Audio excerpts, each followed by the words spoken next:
السلام علیکم ناظرین، میں ہوں مرتضی سلیم اور میرے یوٹیوب چینل پر خوش آمدید۔ جیسے کہ پچھلے 24 گھنٹوں سے خبریں آ رہی ہیں کہ وفاق کی جانب سے سالانہ بجٹ پیش کیا گیا ہے، جس کا ٹوٹل ہمارے پاس 17,573 ارب روپے ہے۔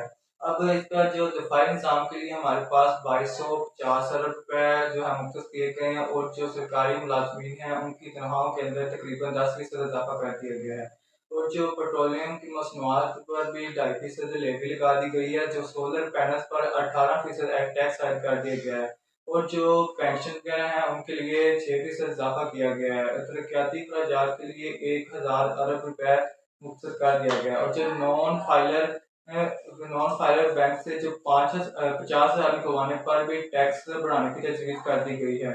اس کے علاوہ ایف بی آر ٹیکس وصولی کے لیے 14,131 ارب روپے مقرر کر دیے گئے ہیں۔ صوبوں کی این ایف سی ایوارڈ کی مد میں 8,206 ارب روپے ملیں گے۔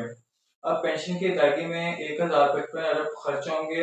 سبسڈیز کی مد میں 1186 ارب روپے خرچ ہوں گے۔ اس کے علاوہ جو سرکاری ملازمین ہیں جن کی تنخواہیں لاکھوں میں ہیں، ان کی جو ٹیکس کی شرح ہے وہ تھوڑی سی کم کر دی گئی ہے پچھلے سال کی نسبت۔ 6 سے 12 لاکھ ٹیکس کی شرح فیصد 1% کر دی گئی ہے۔ 12 لاکھ آمدن پر 30,000 کم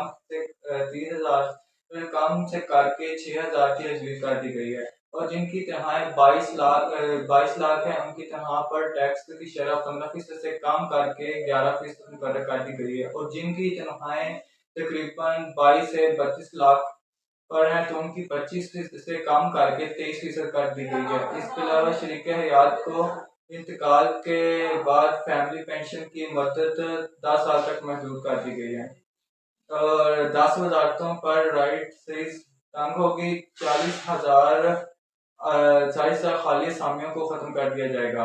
جائیداد کی خریداری پر ہولڈنگ ٹیکس بھی 2.5% کرنے کی تجویز۔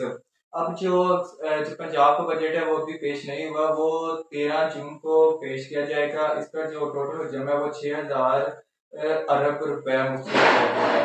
بہت شکریہ، چینل کو لائک اور سبسکرائب کرنا مت بھولیں۔ شکریہ۔